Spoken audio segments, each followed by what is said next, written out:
Praise the Lord. சங்கீதம் 28ஆம் அதிகாரம் 1ஆம் வசனம். என் கன்மலையாகிய கர்த்தாவே, உம்மை நோக்கி கூப்பிடுகிறேன். நீர் கேளாதவர் போல மௌனமாயிராதேயும். நீர் மௌனமாயிருந்தால் நான் குழியில் இறங்குகிறவர்களுக்கு ஒப்பாவேன். ஆமென். இந்த சங்கீதம் ரொம்ப முக்கியமான ஒரு ஜெபத்தை நமக்கு கற்றுக் கொடுக்கிறது, புரிய வைக்கிறது.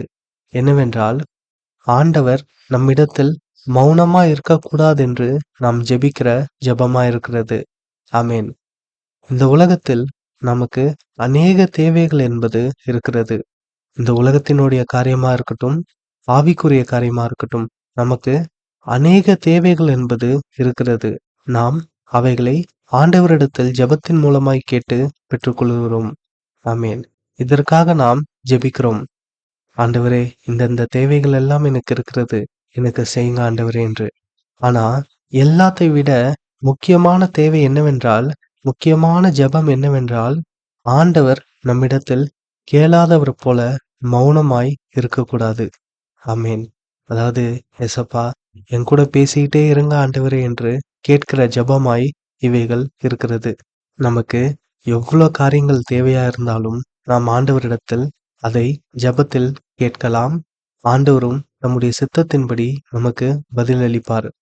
ஆனா நமக்கு ரொம்ப முக்கியமான ஒரு ஜெப விண்ணப்பமாய், நமக்கு ரொம்ப தேவையானது எதுவா இருக்க வேண்டும் என்றால், ஆண்டவரோடு நமக்கு இருக்கக்கூடிய உறவு. ஆமென். ஆண்டவரே, என் கூட பேசிக்கிட்டே இருங்க ஆண்டவரே என்று அந்த கேட்கிற அந்த தேவைதான் நம்மிடத்தில் அதிகமாய் இருக்க வேண்டும். ஆகையால் எவ்வளவுதான் நமக்கு தேவைகள் இருந்தாலும், எல்லாவற்றை காட்டிலும் பிரதானமானது, முக்கியமான தேவை ஆண்டவரோடு கூட இருக்கிற உறவாகவே இருக்கட்டும் நமக்கு. எசப்பா, என் கூட பேசிக்கிட்டே இருங்க, என்னை விட்டு மட்டும் போயிடாதீங்க ஆண்டவரே, என் கூட இருங்க ஆண்டவரே, என் கூட பேசுங்க ஆண்டவரே, என்னை நடத்துங்க ஆண்டவரே என்று நாம் கேட்போம். ஆண்டவரோடு கூட இருக்கிற அந்த உறவை நாம் முக்கியத்துவப்படுத்துவோம். அதற்காக நாம் ஆண்டவரிடத்தில் ஜெபிப்போம். அவரே நம்மோடு கூட இருந்து நம்மை நடத்துவார். ஆமென்.